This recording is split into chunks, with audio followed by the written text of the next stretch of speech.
Tantsupeoproovid on täies hoos, homme on oodata suurt pidu ja meie eesmärk ongi siin täna välja uurida, kuidas siis sujub kõik korraldusliku poole pealt.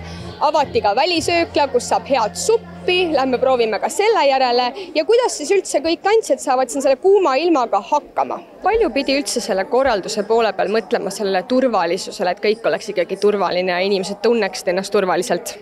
Eks see algab paljuski inimesest endast, et ma võin igasugu piiranguid ja piirdeid siin seada palju ma tahan, aga teatavasti inimene on leidlik. Vahel on see ka arusaadav, et ta on leidlik, aga loomulikult on sellele palju rõhku pandud ja selleks ka on meil päris palju erinevaid koostööpartnereid. Tantsupidu ei ole enam üldse kaugel, kas kõik on valmis? Jah, kõik on valmis ja hästi. Kuidas saavad pimedad inimesed sellest imelisest tantsupeost osa? No tegelikult on tantsupidusid tõlgitud vaegnägijatele ja pimedatele juba 2017. aastast.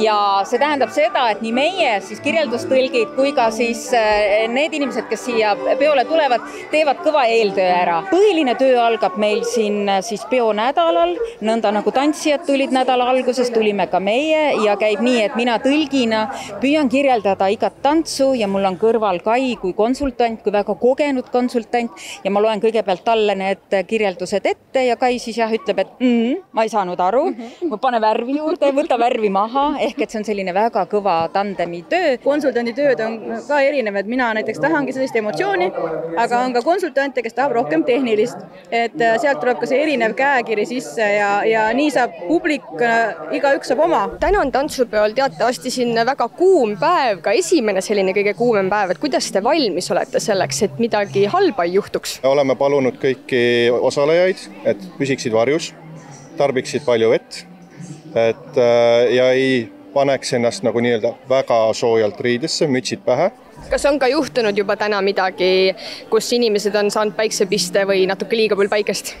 No eks neid ikka on olnud, kes on juba nii-öelda ära väsinud meil. Aga nüüd on oodata siia ju tegelikult ka varsti väga palju pealtvaatajaid, et mida nemad saaksid ennetavalt teha, et hoida ennast siis tervena?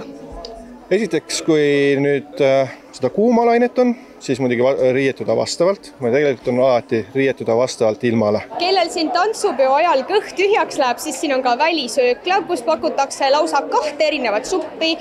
Üks siis nendele, kes armastavad lihaga suppi ja teine nendele, kes liha ei armasta, ehk siis ilma lihata versioon.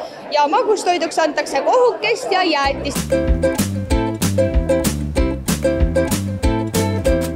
Me oleme nüüd siin järjekorras, saime suhteliselt ruttu isegi, võtsin juba lusika endale, siis siin saab salvrätikut.